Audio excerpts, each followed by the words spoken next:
शब्द केवल परमेश्वर के लिए सुरक्षित है। दीन बनूं तो उस मालिक का बनूं, उस मालिक का बनूं जिसके भरोसे हम सब बैठे हैं। किसी इंसान के आगे हाथ नहीं फैलाऊं। तो पहली बात तो जब तक नम्रता नहीं आएगी, कबीरदास जी की कहानी में आगे भी सुनाता हूं। देशी कहते हैं, मुझे भी ये कहानी बहुत अच्छी लगती है कि एक राजा सुल्तान यहां पर आया, आकर दूर से, उधर से बलूचिस्तान से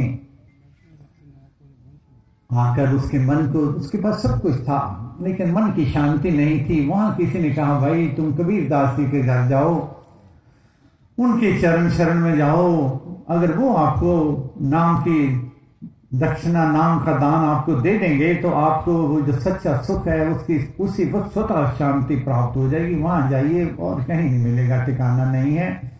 तो वो चलता है, बुलक बुखारे का सुल्तान वहां से चलता है, कबीरदास जी का पता ढूंढता हुआ उनके घर आता है।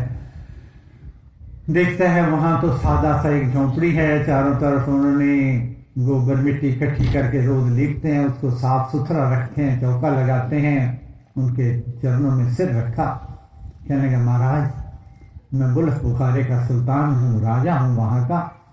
मन की शांति नहीं थी, सुना आपके पास चैन मिलता है, आपके चरण शरण में आया हूँ, मुझे नाम का दान देकर मेरे मन की शांति प्रदान कीजिए।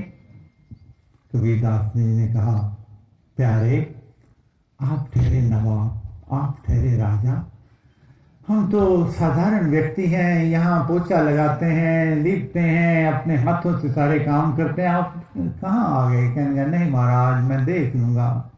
उनका कोई बात नहीं, थोड़े दिन रहिए यहाँ पर, फिर आपको देख लेंगे।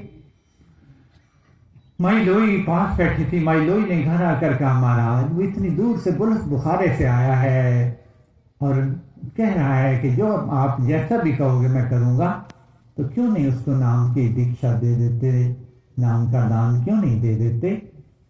तो उनका, देवी इसके मन में अहंकार है, अहम भाव है, नम्रता नहीं है। कहने के, महाराज आपके सामने तो इतना कह रहा था। कहने, अच्छा आज इसका इम्तिहान लेंगे, अगर वो पास हो गया तो आज इसको दीक्षा दे देंगे। कहने ठीक है। कहने के, जब वो इसी रास्ते से जाएगा, जब वो गुजरे तो उसके ऊपर पानी की बाल्टी उड़ेल देना।